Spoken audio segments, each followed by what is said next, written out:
Hello, everyone, and thank you for tuning into the Liberty Report. With me today is Daniel McAdams, our co-host. Daniel, good to see you. How are you this morning, Dr. Paul? Doing fine, doing fine. We're going to talk about the Middle East, believe it or not. Yeah. There's still things in going, the news. still things going on over there, and they haven't taken our advice. And here we were yesterday giving advice. Why don't we leave? Well, they didn't have any money or any ships to bring the troops home, so we have to keep sending more troops over there. Now, it's tempted to be cynical, but I think there's also room to be a bit cynical. And today we want to talk a little bit more, follow up on this, because in many ways we don't have all the answers. Yeah. You know, we know more about what has happened, and everybody in the country, hopefully by now, know. Most people don't care, but the bombing that occurred, you know, in Saudi Arabia and took away 5% of the oil flow and half of the Saudi flow. At least that was the announcement yesterday. Yeah. But it does raise more questions, and I think the most important one is who did it and why. And I always go back to this whole thing. That's the questions they did not ask after 9/11. And because they gave us the answer immediately, you know, and I've mentioned that so many times, we were told that we had to do it because, they were just out to get us. The Al Qaeda hated us, hated our guts because we were free and prosperous. Well, anyway, so this one is a little bit more complicated. We actually haven't even talked about the Al Qaeda. Could the Al Qaeda be involved in this? But I don't know if there's any reason to consider that. But most of the people right now believe Iran did it, you know, and that's what our president alluded to. And he's been, you know, very anxious at first and very, very militant. And then he follows up with, maybe he shouldn't be that militant. And I think the sorting out is difficult because, if Iran did it, that's important, but it still should not affect our foreign policy, you know, the fact that Iran is involved. But one thing we know that for 4 years plus, there's been a war going on, and the Saudis were fighting and killing a lot of people in Yemen, and they had a moral right to defend themselves. Yeah. And from our viewpoint, this is defense. They didn't invade Saudi Arabia. And now people are saying, well, we got to go get them because they might have gotten help from Iran and they're using that to defend themselves, which just is a bit of a stretch. But I think it also leads to, in my mind, a challenge to us to compare once again, Iran with Saudi Arabia, because we're told that Saudi Arabia, they're the monsters of the world. They commit more terrorism than anybody else, and yet there's evidence isn't there. You know, it's almost the opposite, yet incessantly. And Trump hasn't helped us out on that either, because he vacillates a bit, but he really hasn't, especially since for the last 3-4 years he's been very, very adamant about the evils of Iran. But I think the questions will be continued to be asked. The answers won't be there, even though today they're suggesting, well, one individual said that the missiles came, directly from Iranian territory. Mm-hmm. And I would think that if Iran sold some weapons to the Houthis, that might be one thing. But I just have my doubts that the Iranians would be that careless in allowing those missiles or drones or whatever happened to come directly from their territory. So I think there will be lots of discussion. We can discuss it and postulate, but I still don't think, Daniel, we're going to have all the answers today yet. And you said a moral right to defend themselves, and that's absolutely the case. I don't think anyone would argue with that in a theoretical sense, including seeking allies. So if the Houthis did seek allies in Iran to help defend, keyword being defend, against Saudi aggression, I don't see how anyone in the world could condemn that action. You know, I was talking to someone the other day who reminded me that, because the argument now is that, okay, first, now the argument of the Neocons is that Iran did it, full stop. But they will also say, well, even if Iran only helped the Houthis, they deserve to be hit too. Someone reminded me during the Vietnam War when the USSR was involved in helping our enemy there. We were smart enough not to declare war on the USSR in addition to Vietnam. Right. We stayed within those bounds. But the crisis that we have, and it's why we use this title, I think we've used it before, probably a few times. But the problem is for the administration and the neocons who got out ahead, Lindsey Graham, Pompeo, we talked about them yesterday, within minutes of these things landing, we know who did it, Iran did it, is that no one is believing them. The Europeans, the Germans, the UK said, hang on, we're not doing anything, we need some info, we need some proof here. Even Trump himself has backed off from his initial tweet, which was, hey, whatever the Saudis want, we'll do, to a quote afterward, quote, I don't want to have war with anybody. He was asked, did you promise that we'll protect the Saudis? No, I didn't do that. So even he is backing off, but the problem is he's constantly getting roped into these things by the people around him, and it does make you wonder, is the guy just so isolated, or is there something about it? He's always roped into abandoning any time peace is on the horizon. Maybe he'll meet with Rouhani at the UN. Boom, here comes a drone attack, on and on. I hear this more often, even from people that aren't exactly aligned with us, saying, well, I think Trump has some good instincts, yeah. but it doesn't seem to follow through. But, the Houthis I mentioned, and you followed up on, they morally they have a right to defend their country, but they have something else morally they have going on for their side, and that is the moral high ground for defending their homeland. People who defend their homeland seem to do much better than the people who go 6,000 miles away to invade. So we've been on both sides of that issue. We were the people defending a homeland that we thought should be ours for our independence, yeah. And the odds were overwhelmingly against the colonists from winning.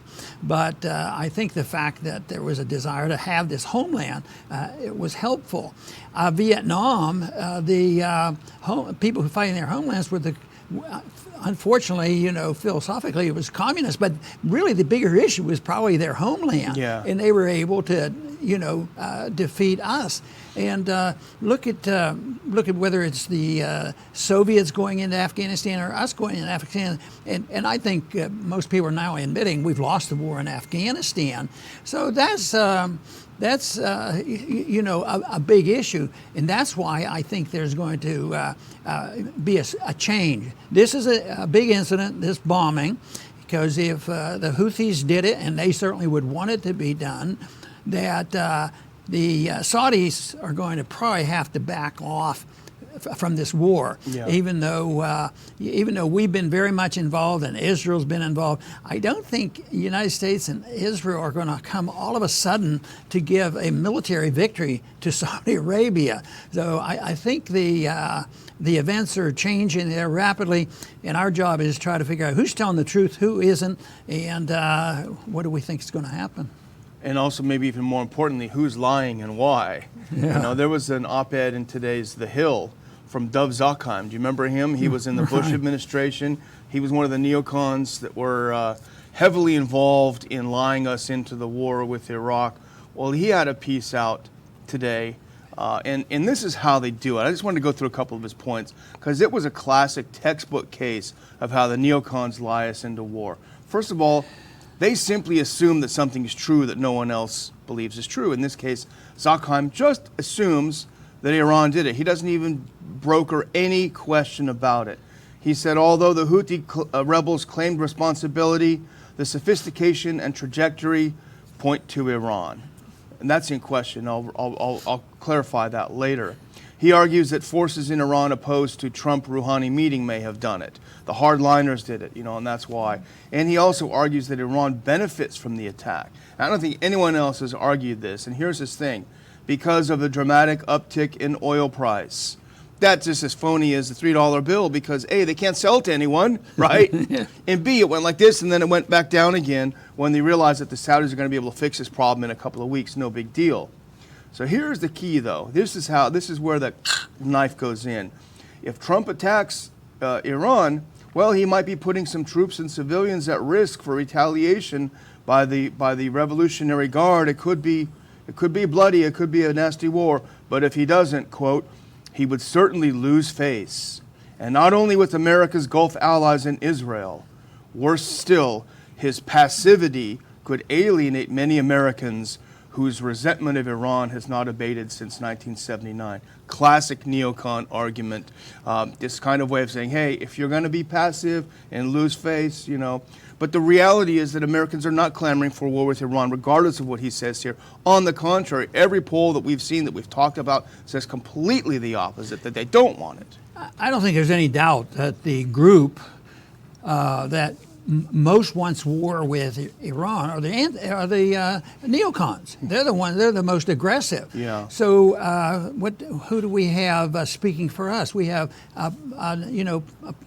we have Bolton, who's gone, fortunately, and Pompeo. Yeah. They both admitted they lied, and it was proper to lie. It was good to lie. Yeah. And the very worst part is they giggle about it. Yeah. I don't think Bolton's capable of giggling, he doesn't but giggle. Pompeo was. and yet they come up and they expect to repeat something, and we're supposed to believe every single word they say. Yeah. Oh, yes, we have the evidence. We have the spot, the very spot. Well, why didn't they know that before? And we've talked about that because the technology is available. You know, how come they're sorting it out now? Now they're down there taking some pictures of that's the spot where they left. Yeah. You know, and there's probably pictures someplace exactly where the missiles came from. Who knows? If there's a false flag going on, maybe somebody in Saudi Arabia sent them down there and tried to make it look like the Iranians did it. So but you know, all of this, the difficulty that we have, just as a reflection of us being involved in something we shouldn't be involved in. There would be these fights would continue without us, but they would be a lot less, and there'd be a lot less incentives for people to be involved. But we get involved, and then it's a policy thing, and it's not a general policy of strategy. It's a technical problem rather than strategic, because they're not talking about changing our foreign policy. They're talking about tinkering. How far should we go? You know, we should retaliate, but that's just to retaliate a little bit. We make sure that everybody in America knows why we're retaliating.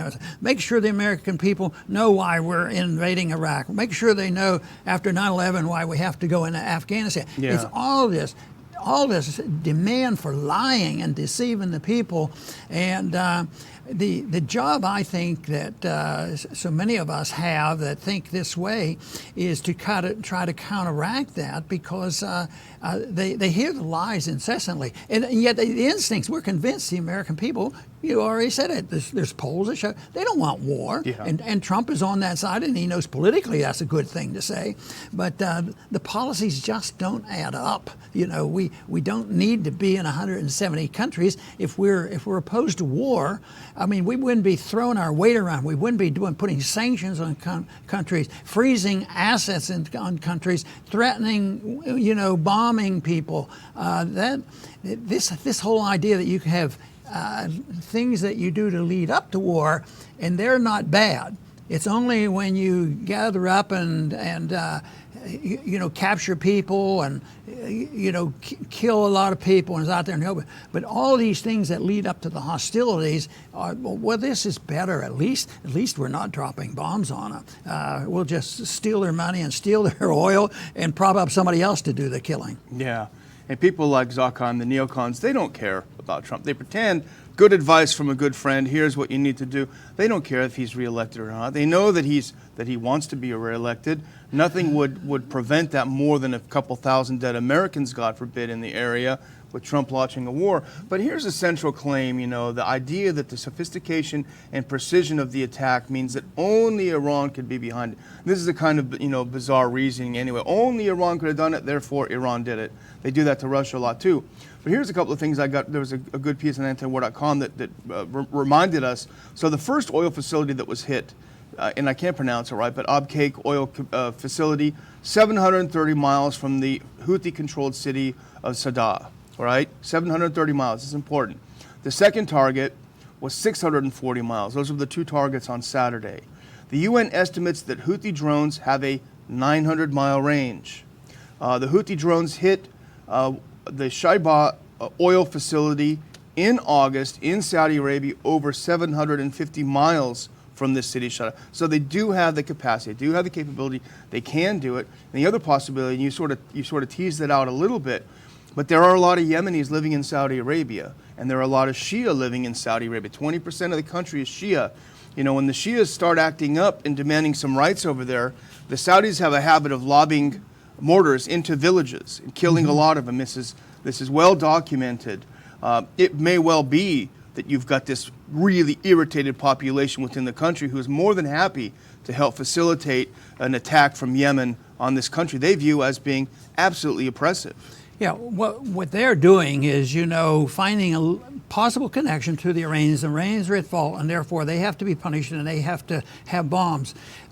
Even though the Houthis may have done it still, if they got the weapons, that's it. But just think of the military assistance. We're close allies with the Saudis. I mean, we give them technical benefits. We sell them all the weapons. And why wouldn't we have equal guilt for that war? And I think this is why the sentiment has turned against the support for the Saudis, and that is good. Yeah. We've moved away, but what they're trying to do here, though, is put the blame on Iran. But at the same time, we were not going to take responsibility for this war, but it has shifted, which means that public opinion, in spite of all the controls and all the fake news, we can get the truth out. The truth prevails. Eventually. Too often, I think it's just too slow. Too slow. Yeah, it eventually comes out. Even the chemical attacks in Syria a couple of years ago now, we know it wasn't what they claimed. The final thing, and I'll close, but the final possibility, and someone mentioned this to me yesterday, is the idea of a palace coup in Saudi Arabia. Believe it or not, bin Salman is not universally liked. He hacks up journalists he doesn't like. He's very impetuous. He launched this ridiculous war on a backward country and is still losing it anyway. There are a lot of people in Saudi Arabia, including in the royal family, that wouldn't mind seeing his head on a pike. So there's a very good possibility that there's something to be said about this. The Houthis have everything to gain from this. They finally put the world on notice that they're able to fight back. They claim that they did it. Saudi Arabia will find itself alone. I don't believe, and I hope that President Trump is not foolish enough to go riding off with the Saudis into the sunset to attack Iran just before the election season comes up. But the one thing to remember above all, neocons lie. That's what they do. So everything you see from people like Doug Zuckheim and Lindsey Graham and the others, you have to just simply discount it, because chances are it's a total lie. Well, I think on studying this, there's always two factions in the countries. We have the Iranians. Everybody thinks they're all exactly the same, and if they have some religious, political beliefs, they think everybody in that country believes that way. And yet they do have factions, and sometimes they're moderate, and sometimes they'd like to be more Western and more market-oriented. And yet, when we impose ourselves on there, what do? We destroy the very people who are trying to move the country in a certain direction. Now, you've just suggested, Daniel, that maybe even in Saudi Arabia there are two factions. Most of us too often think, oh, well, they're all the same, and they'll do the same thing, and therefore there's no purpose. But I think in this country, we always have two factions. Even when a political party wins overwhelmingly, there's going to be two factions within that party. But in this country, on foreign policy, there certainly are two policies. And you have the neocons who are lawless, and they will do anything they can to promote what they think should be done internationally. But then there are the American people who are tired of war and tired of the spending and think there's a better way to do things. So I think the whole idea of thinking about Saudi Arabia and what's going on internally might end up explaining some of the things going on and who may have participated in that. But in the meantime, I think I have more of an urge to advise or at least imply what kind of a country I want to live in and what we should do. And that always leads me back to, I can't solve all those problems in the Middle East. If somebody gave me dictatorial powers, well, if I had more power in there, I'd bring troops home. But I can't solve all those problems. Nobody else can. Somebody else is going to have to solve those problems. Those factions have to make a decision. We still would have some intellectual fights to make.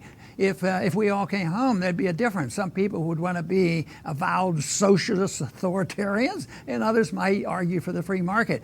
But what we're doing is we're just arguing over militarism and special interests and, the military-industrial complex and who's going to have the political power and how we're going to divide up the world. That is all interventionism, which we're trying to counteract. And in that case, what we would put in its place is non-intervention. We'd bring the troops home. I want to thank everybody for tuning in today to the Liberty Report. Please come back soon.